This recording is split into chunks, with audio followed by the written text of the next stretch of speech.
लगाए हो, ऐसा एहसास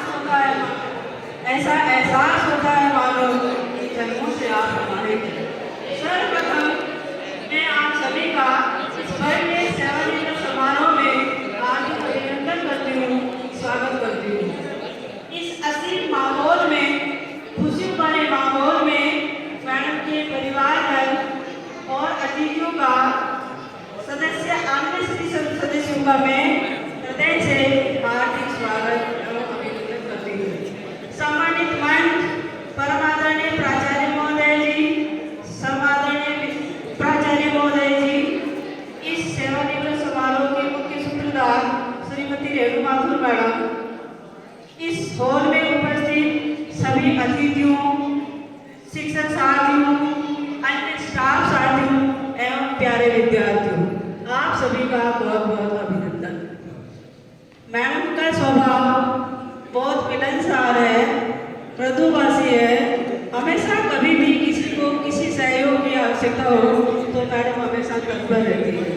मैडम एक अच्छे व्यक्तित्व की छाप छोड़कर जा रही है, एक अच्छे व्यक्तित्व की धनी है। मैडम के मैं सफलतम व्यक्तित्व के लिए हृदय से प्रशंसा सुनिधि करती हूँ। अच्छे लोगों का स्वभाव ये होता है कि वो जहाँ भी रहते हैं अपने अच्छे एहसास और अच्छी भावनाएं छोड़कर जाते हैं। यही उनकी सफलता का राज होता है। अच्छे लोगों का स्वभाव गणित के शून्य की भांति होता है, जिसका अपने आप में कोई वैल्यू नहीं होती है, लेकिन शून्य जिसके साथ लग जाता है उसकी वैल्यू बढ़ जाती है। मैडम का स्वभाव भी कुछ इसी तरह का है। कभी भी किसी काम के लिए कह दो, मैडम कभी मना नहीं करती है। जब से मैडम नहीं होगी, जब हमारे 6 के बच्चे आते हैं, बहुत से बच्चे रोते रहते हैं, लेकिन जब 7 साल से पढ़ के जाते हैं तो वो इतने मैच्योर हो जाते हैं कि अपने कैरियर के बारे में अवेयर हो जाते हैं। हमें किस तरह का कैरियर लेना है, हमें क्या पढ़ना है, आगे हमें क्या करना है। तो जब 7 साल में बच्चा इतना कर जाता है तो मैडम का कार्य सफल तो इतना लंबा सफर है। जब मैडम ने ज्वाइन किया तो मैं भी 6th क्लास में थी। आज मेरे बच्चे कॉलेज पढ़ रहे हैं। लगभग 20 साल की सर्विस मैंने नवोदय में करी, 3 साल की सर्विस मैंने बाहर प्राइवेट स्कूल में करी है। तो जब इतना लंबा सफर मेरा ही है तो मैडम का सफर तो काफी लंबा है। इस लंबे सफर में आपने जिंदगी के बहुत सारे बसंत देखे हैं, कुछ कड़वे अनुभव वाले, कुछ मीठे अनुभव वाले, कुछ नमकीन अनुभव वाले। अल्टीमेटली आपके पास खूब सारे अनुभव का मिश्रण है। तो हमने आपसे बहुत कुछ सीखा है क्योंकि आपके पास काफी अनुभव है। ऐसा माना जाता है कि इंसान के प्रति सम्मान होता है तो उसके लिए प्यार होना जरूरी नहीं है, परंतु जिस इंसान के प्रति प्यार है उसके लिए सम्मान होना जरूरी है। परंतु मैडम, हमारे दिलों में आपके लिए प्यार भी है और सम्मान भी है, और वो हमेशा बना रहेगा। चाहे तेज धूप हो या तेज आंधियां हो, वक्त की तेज धूप हो या वो तेज आंधियां, कुछ कदमों के निशान ऐसे होते हैं जो कभी नहीं मिटते, जिन्हें देखकर मुस्कुरा दे ये आंखें, जिन्हें देखकर मुस्कुरा दे ये आंखें, वो दूर होकर भी कभी दूर नहीं होते। तो हमारे लिए आपके प्रति इसी तरह का कुछ भाव है। मैडम, मैं आपसे कहना चाहती हूँ कि रिटायरमेंट एक बंद सड़क का अंत नहीं है, बल्कि एक नए हाईवे की शुरुआत है। यानी आपके रिटायरमेंट के बाद के समय की नई शुरुआत है। रिटायरमेंट एक ऐसा समय है जब इंसान अपने कार्यस्थल की सारी जिम्मेदारियों से मुक्त हो जाता है। खूब सारी टेंशन रहती है, उससे भी इंसान मुक्त हो जाता है।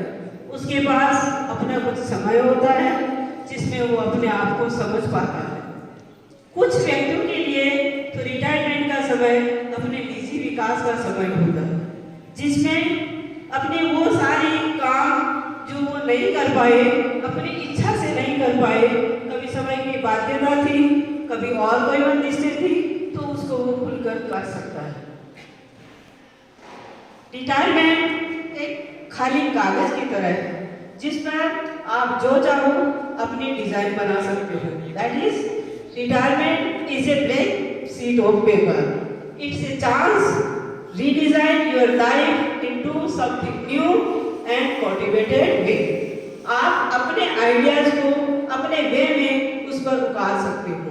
Retire, RETIRE, R that is relax, E that is entertain, T that is travel, I that is indulge, R that is read, E that is enjoy। यानी रिटायरमेंट वो समय है जब हम हमारी बाकी की जिंदगी के लिए बहुत अच्छी योजना बना सकते हैं, प्लानिंग बना सकते हैं और वो सारे कार्य जो हम नहीं कर पाए वो कर सकते हैं। बेसिकली जब इंसान सर्विस में रहता है तो कार्यस्थल की जिम्मेदारियां होती है और भी बंदिशें होती है। बच्चे छोटे होते हैं, उनका पालन पोषण करना पड़ता है, बाद में उनकी पढ़ाई लिखाई, बाद में शादी, रिटायरमेंट के बाद हम क्या करेंगे इसकी प्लानिंग, ये सारे करते करते इंसान का रिटायरमेंट समय कब आ जाता है उसको पता ही नहीं चलता। वो अपने लिए वक्त नहीं दे पाता है, अपने बारे में कुछ सोच नहीं पाता।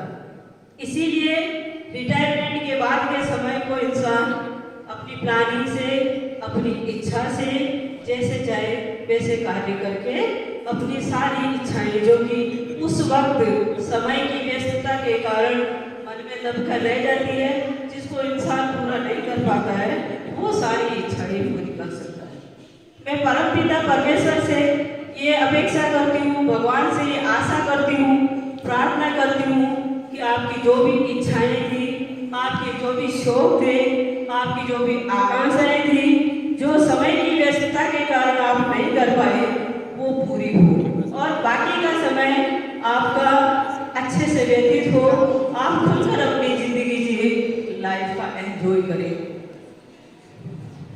साथियों, रिटायरमेंट के बाद इंसान अपने खुद की जिंदगी जीता है, इसीलिए उसके ऊपर कोई बाध्यता नहीं रहती है।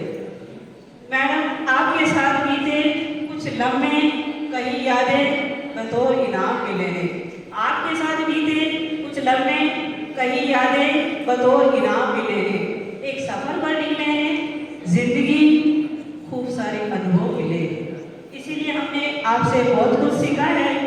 कुछ मिली जुली खुशियों का माहौल, कुछ गम का माहौल। इस माहौल में, इस विदाई के समारोह में मैं भगवान से ये प्रार्थना करती हूँ कि आपका आगे का जीवन सही समय से सही शुरुआत हो और अच्छे से गुजरे। अंत में मैं भगवान से प्रार्थना करती हूँ कि आपका आगे का जीवन सुखमय बीते और इन पंक्तियों के साथ मैं अपनी वाणी को विराम देना चाहती हूँ। विदाई तो एक दस्तूर है जमाने का पुराना, विदाई तो एक दस्तूर है जमाने का पुराना, पर जहाँ भी जाओ अपनी छाप कुछ इस तरह से छोड़ के जाओ कि आपके बाद भी गुनगुनाते रहे आपका तराना। जय हिंद।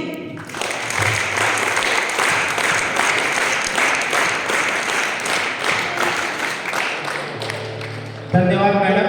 मैडम का व्यक्तित्व गागर में सागर की तरह है। मैडम, अब जो आप काम करते थे उससे आराम का समय आ गया है। जीवन के इस दौर में बहुत कुछ हमने आपसे सीखा है, परंतु आपके आगामी जीवन के लिए कहीं जीत बाकी है, कहीं हार बाकी है, अभी तो जिंदगी का सार बाकी है। यहाँ से चले हैं आप नई मंजिल की ओर। ये नवोदय आपके जीवन का पन्ना था, अभी तो पूरी किताब ही आपकी बाकी है।